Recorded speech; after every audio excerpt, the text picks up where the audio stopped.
we both went to RLE High School in Thomaston, Georgia, and we just had our chapel service in the auditorium. And after the chapel service, she walks up to me and invites me to a pound party.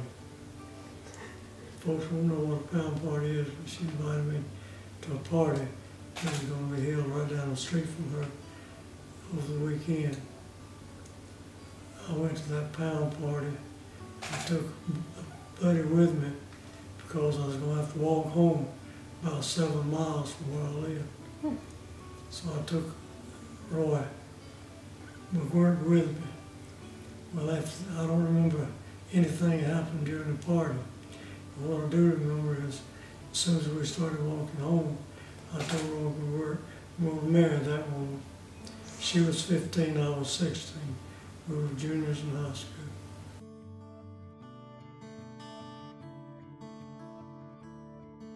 Well, when I first saw him, I was standing in my locker with my girlfriend, and he came up the 2 steps, and we had a military, we had ROTC, and he was on crutches, and I told her, I said, that's the cutest boy I ever saw. And that's why I invited him to the party. Yes, we were signed, sealed, and delivered a little after that. It wasn't too long that I asked her to marry me. She was still 15 at the time, and I was 16 when we met. But it was just a few months later, she was still 15. I said, we were on a date, and my daddy let me have a 34 Ford every other weekend. And so we were driving along, and back then, nice girls, as they say, didn't park. So she wouldn't let me park and talk to her at all. So I had to ask her while I was driving. I said, I know we're too young now, but when we're older, will you marry me? And she said, yes. So before she turned 16, we were pledged to each other for the rest of our lives. We met in 1946, and we married 2.5 years after we met. I don't remember exactly how long it was before I asked her, but it wasn't long. She was still 15. We were both 18 when we married. We had our first date in March, and that was in the summer. After March, I don't remember what month.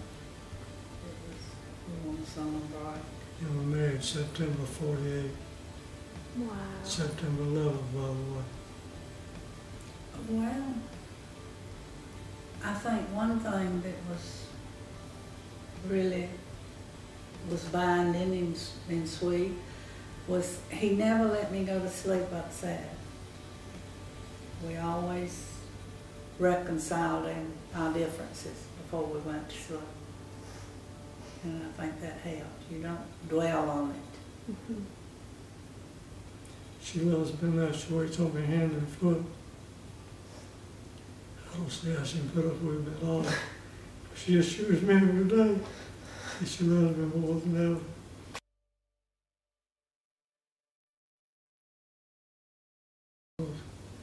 To have a sweet expression and that's all that she still loves. That is a gift. It ain't over yet.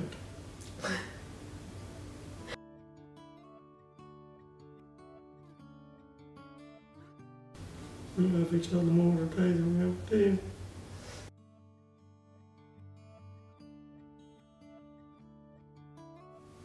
Tell your wife every day that you love her and that she's beautiful.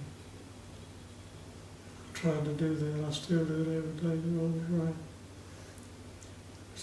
A guy asked me one time when I told him that, he said, well, were you thinking about when she was young? I said, I'm talking about today. And one of the kids in that Sunday school class we talked to asked me. I said, well, if you tell her every day that she's beautiful, no matter how old you get to be, she'll be beautiful to you.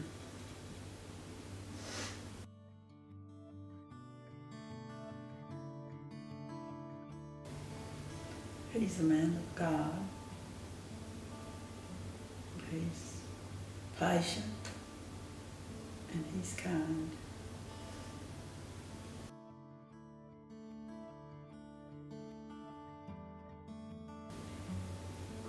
Well, what I thank the Lord for her tonight is that she's loved me all these years. And that she's been such a blessing to me and all the children. Like, I thank Him for letting us have these years together. And I hope we have many more years. I hope you don't mind my sharing this with you. Because what I've asked the Lord time after time, when He gets ready to take me on, I hope He takes me right from her side. We get emotional.